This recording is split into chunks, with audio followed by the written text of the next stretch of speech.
Доброго дня, шановні гості, глядачі, підписники мого каналу. На щастя, мене все також звуть Анна Гловацька. І сьогодні, через війну в моїй країні, я хочу записати це відео для всіх людей на планеті Земля. Я хочу розповісти про своє відношення до насильства і про те, як, на мою думку, можна вирішити це питання. І чому це питання стосується кожного. Я народилася і все своє життя, 31 рік, прожила у місті Києві. Це моє рідне місто, яке я дуже люблю. І я спілкувалася російською мовою. Можете передивитись мої попередні відео на каналі. Я вільно спілкувалася російською мовою, мені було комфортно, і ніхто ніколи в моїй державі не образив мене і не принизив за те, що я спілкувалася цією мовою. Але наразі часи змінилися. Все змінилося 24 лютого 2022 року. І сьогодні я прийняла рішення, можливо, я б його ніколи не прийняла раніше, все ж таки перейти на українську мову. Так, я хвилююсь, коли я це все знімаю, тому що відчуваю на собі велику відповідальність за те, що я роблю. Але я не можу стояти осторонь тих подій, які відбуваються в Україні. Я змушена була покинути свою країну і перемістити 3 діток в безпечне місце. У попередніх відео я піднімала теми розхламлення. Ніколи не думала, що мені доведеться випробувати на власному досвіді один з тих методів, метод палаючого будинку, про який я розказувала в цьому відео. На щастя, мій будинок не палав, але мені потрібно було зібрати валізи і протягом 30 хвилин вирішити питання з евакуацією. Наразі питання розхламлення в мене взагалі відпало, тому що всі мої речі, все, що я мала, залишилось в Україні. І я хочу продовжувати розвивати цей канал і розказувати про те, як створювати затишок, тепло в домі. Мої попередні відео також були про те, як будувати близькі стосунки в сім'ї, як поважати одне одного. І я вважаю, що це неможливо робити, коли в житті є насилля. Це не тільки стосується рівня сім'ї, але і рівня держави і світу в цілому.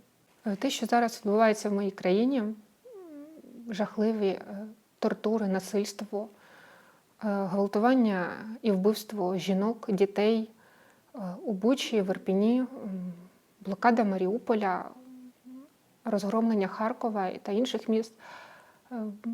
Події, в які просто неможливо повірити. В мене вже немає сліз, тому що все, що я мала, я виплакала. І це той досвід, який ми маємо відгорювати усі разом. На жаль, це сталося, і нічого вже не можна повернути назад. Але у наших силах творити майбутнє. І від колективного, свідомого чи несвідомого вибору кожного з нас залежить те, яким буде це майбутнє. Далі я хочу розказати дещо про насилля. Те, що відбувається в Україні, це страшне насилля. Це не питання окремо України чи Росії. Проблема і питання для кожної з європейських держав, і вирішувати його потрібно разом. Якщо розглядати війну як систему, у ній обов'язково є 3 елементи. Це жертва, агресор і глядачі. І кожен елемент відіграє свою роль. Агресору дуже важливо, щоб були глядачі, тому що глядачі підтримують страх у системі. Коли жертва страждає, глядачі відчувають, що те саме може трапитися з ними. І пасивною підтримкою вони підтримують агресора. На місці жертви можна опинитися будь-хто, але найчастіше це найвразливіший елемент. І для того, щоб вплинути на ситуацію, вплинути на систему, діяти потрібно згуртовано. І як показує практика, жертви змінюються одна за одною. Це не питання жертви чи агресора, це питання колективу, бо кожен елемент системи підтримує те, що відбувається. Зараз світ проходить випробування. Наскільки ми засвоїли уроки ХХ століття? Чи дійсно головними цінностями сучасного європейського суспільства є життя людини? Я хочу задати питання, які я задаю собі, всім тим, хто мене зараз дивиться. У чому сенс життя? Навіщо народжується людина? Невже людина народжується для того, щоб вбивати і чинити злочини? Навіщо тоді життя? І що таке демократія для кожного з вас? Якщо дійсно управління в руках народу, тоді кожен європеєць і кожен житель планети Земля може висловити свою незгоду з тим, що відбувається в Україні, і вплинути на перебіг подій. Кожна людина по-своєму, на свої уряди, на правління своїх держав. На мою думку, наша задача згуртуватися і припинити цю війну. Чому потрібно припинити цю війну негайно? По-перше, це впливає на економіку світу і на економіку європейських країн.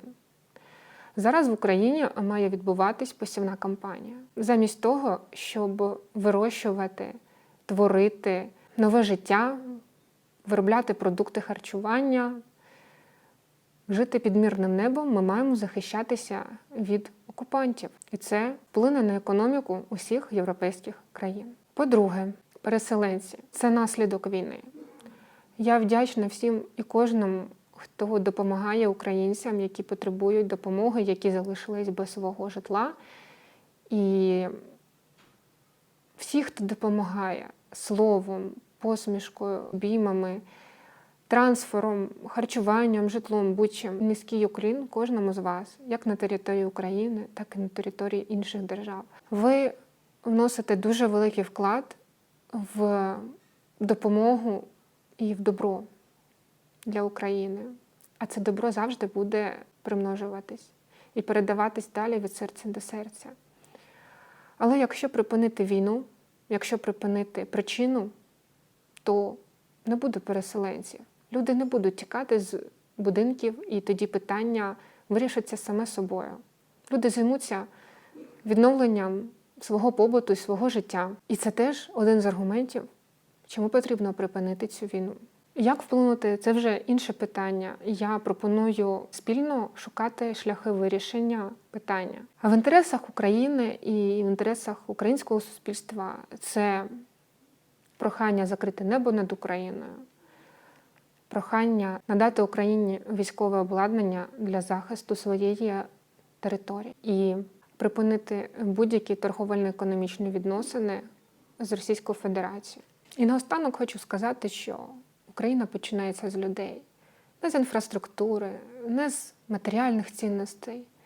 Якщо подивитись відео про піраміду логічних рівнів Роберта Ділса, то кожна освічена людина розуміє, що матеріальне – це останній рівень. Людина, в якої є життя, може відтворити все.